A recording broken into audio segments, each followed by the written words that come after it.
Assalamualaikum warahmatullahi wabarakatuh. Pada kesempatan ini, saya akan menyampaikan materi tentang ciri-ciri makhluk hidup.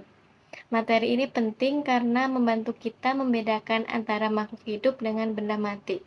Dengan memahami ciri-ciri makhluk hidup, kita dapat mengetahui bagaimana makhluk hidup bertahan, berkembang, dan berinteraksi dengan lingkungannya. Makhluk hidup merupakan organisme yang memiliki kemampuan untuk bernapas, berpindah tempat, serta merespon perubahan diri dari lingkungannya. Artinya, makhluk hidup mampu melakukan proses kehidupan seperti mengambil oksigen, bergerak, dan menanggapi rangsangan dari lingkungan sekitar. Di sini makhluk hidup terbagi menjadi 3 kelompok utama, yaitu manusia, hewan, dan tumbuhan. Ketiga kelompok ini saling berinteraksi dan saling membutuhkan. Contohnya seperti manusia membutuhkan tumbuhan sebagai sumber makanan dan oksigen, sedangkan tumbuhan membutuhkan karbon dioksida dari manusia dan hewan untuk berfotosintesis. Materi yang kita bahas pertama kali yaitu ciri-ciri makhluk hidup. Secara umum, makhluk hidup memiliki 8 ciri utama, yaitu yang pertama bernapas, kedua bergerak, ketiga membutuhkan makan dan minum, keempat peka terhadap rangsang, yang kelima tumbuh dan berkembang, keenam berkembang biak, ketujuh mengeluarkan zat sisa, dan yang terakhir kedelapan beradaptasi.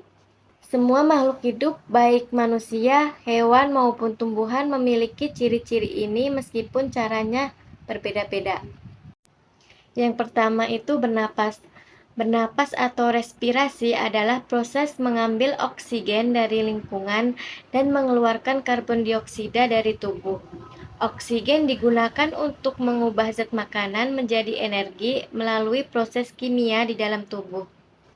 Energi yang dihasilkan digunakan untuk berbagai aktivitas seperti bergerak, berpikir, tumbuh, dan menjaga suhu tubuh.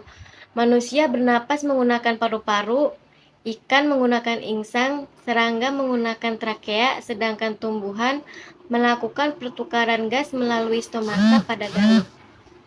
Selanjutnya, yang kedua, bergerak.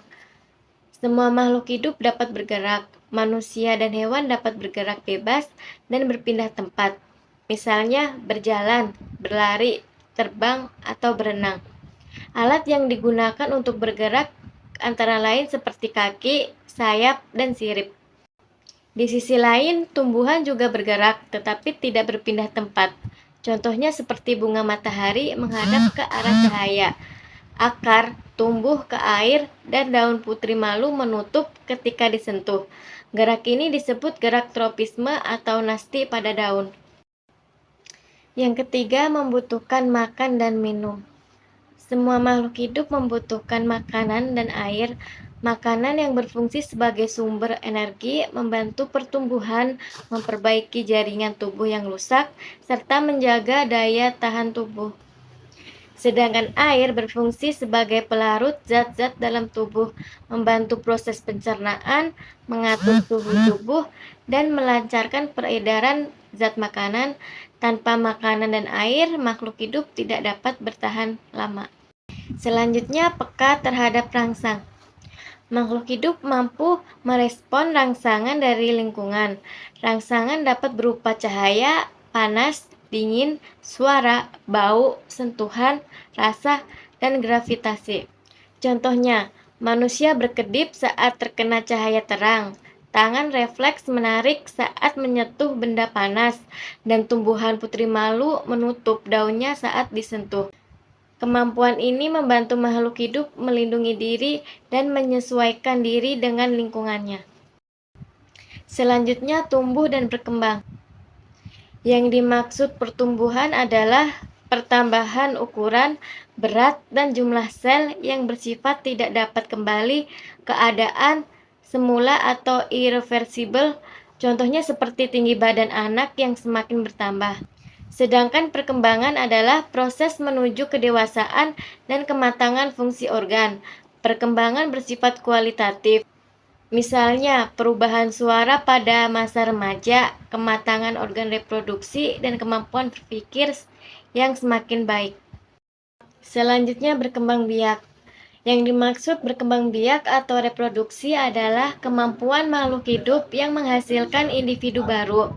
Tujuan utamanya berkembang biak yaitu menjaga kelangsungan jenis agar tidak punah, serta mewariskan sifat kepada keturunannya. Contohnya seperti manusia melahirkan, ayam bertelur, tumbuhan berkembang biak melalui biji, tunas, atau stik.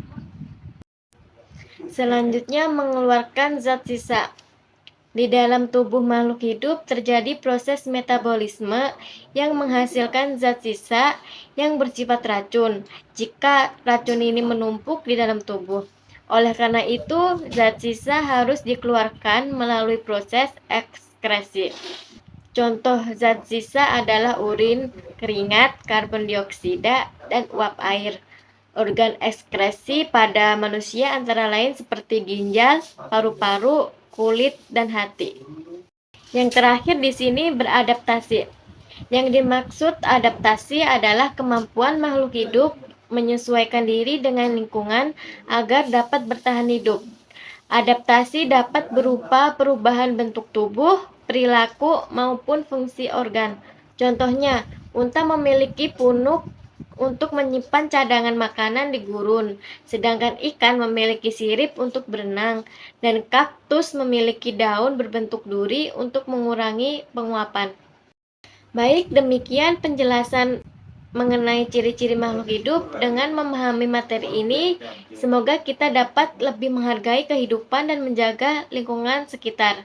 Terima kasih atas perhatiannya. Wassalamualaikum warahmatullahi wabarakatuh.